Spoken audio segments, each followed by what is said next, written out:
Hello, my name is Matthew, and today I'll be going over the closing statements regarding the case of Hans Murphy and the burning down of Happy-Go-Lucky Bar.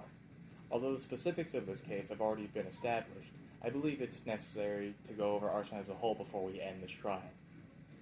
There are two definitions of arson that we use.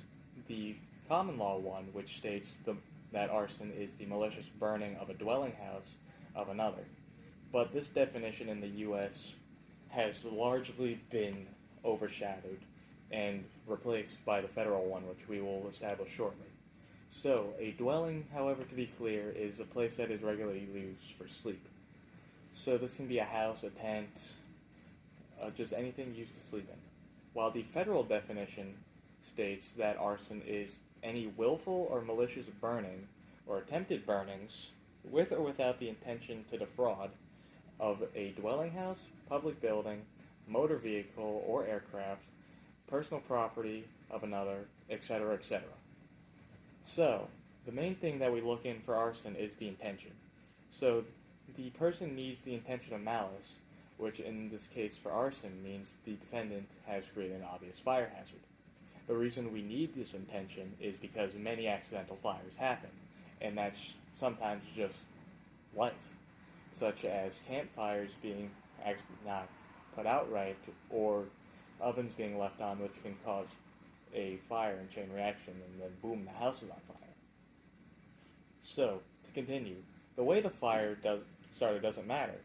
This can be a lighter, a match, or a bomb, as long as the property was set ablaze because of it. It can be argued that arson was the main charge. So, arson as a crime began, formally in English common law, for our laws at least. But the punishment for common law was death for a while. But in 1837, capital punishment was ended for arson, although it was still considered a serious charge. This was due to the times, being the Industrial Revolution era, and just more harder to obtain material. So in the 1750s, protests against New English land laws also began, as items like firewood and even game became harder to obtain. So during these protests, many private forests and parks were set ablaze by these protesters. So this continued for rural protesters as a trend due to how easy fire was to access.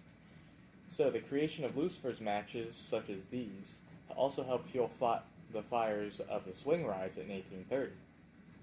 This is once again because how easy it is to start fire. So the U.S. from the 1800s to the middle of the 1900s established many new statutes which were much more akin to modern arson laws that we have today. So back then, arson was seen as a crime against the person. Nowadays, and after the 1950s and such, we see it as a crime against property.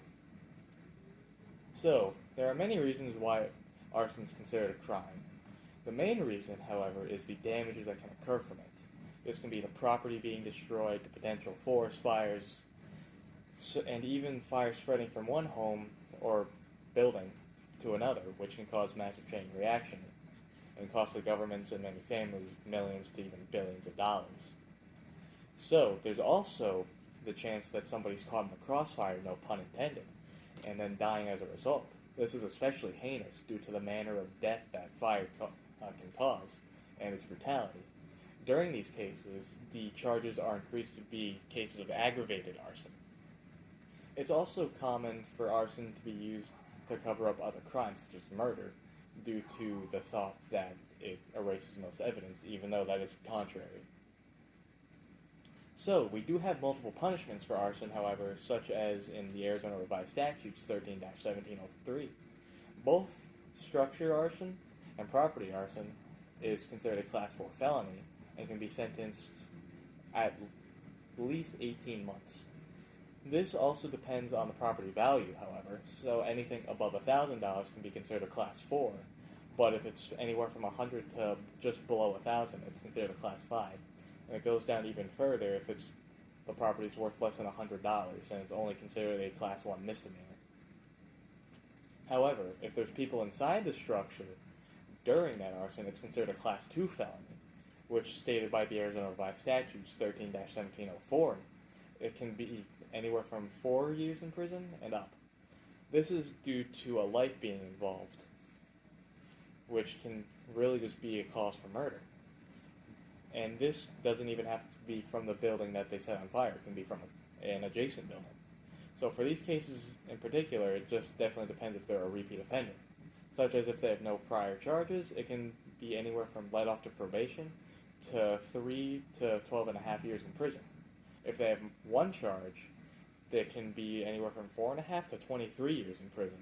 While anything of 2 charges and up, it can be 10.5 to 35 years in prison. This is due to how repeat offenders are. Many of them will not stop after this, due to the thrill of the crime and any of their other, personal reasons.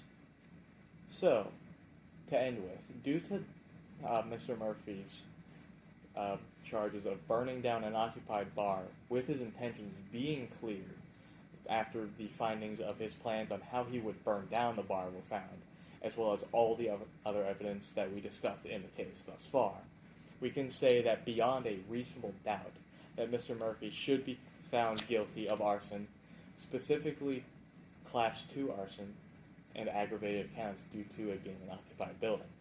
So, as the flame finally be put out. Thank you. These are the references used. I am just stalling a bit so it actually records.